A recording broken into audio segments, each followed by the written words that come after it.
Hello friends, আজকে আমি তোমাদের ট্রাইসেপ ব্রেকাই এই মাসেলের origin, injection, nerve supply, blood supply এবং অ্যাকশন এগুলো সম্পর্কে বিস্তারিত এই ভিডিওতে আলোচনা করব।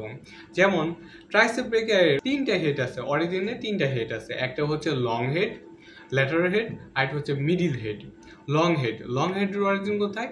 ইনফ্রাগ্রানুলার টিউবারকেল অফ দ্য স্ক্যাপুলা। তাহলে ইনফ্রাগ্রানুলার টিউবারকেল অফ দ্য স্ক্যাপুলাতে লং হেড অবস্থিত।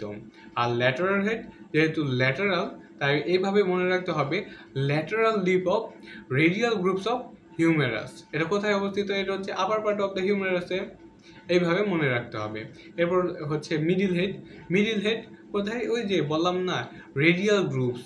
তাহলে রেডিয়াল গ্রুপসের সামান্য নিচেই হচ্ছে অবস্থিত মিডিল হেড। এরপর ইনসেশন শেষ হয়েছে কোথায়? শেষ হয়েছে ওলিক্রানোল প্রসেস। ওলিক্রানোল প্রসেস কোথায় অবস্থিত? ওলিক্রানোল প্রসেস আমরা জানি হচ্ছে হিউমেরাসে নিচের দিকে, হচ্ছে পিছনে।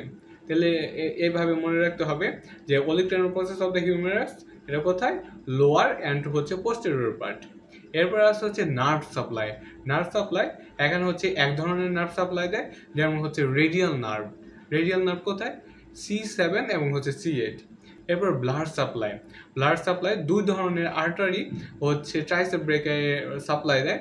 যেমন আছে হচ্ছে ব্রেকিয়াল আর্টারি, আর আরেকটা হচ্ছে সার্কামফ্লেক্স হিউমেরিয়াল আর্টারি।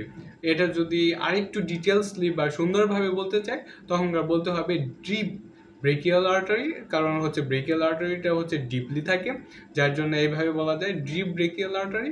আর হচ্ছে সার্কামফ্লেক্স হিউমেরিয়াল আর্টারি, এটা যেহেতু ট্রাইসেপ ব্রেকার, এটা সুন্দরভাবে বলতে গেলে পোস্টেরিয়র সার্কামফ্লেক্স হিউমেরিয়াল আর্টারি। এইভাবে বললে অনেক ভালো হয়।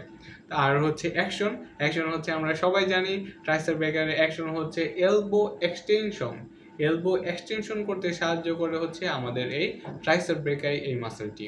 Thank you.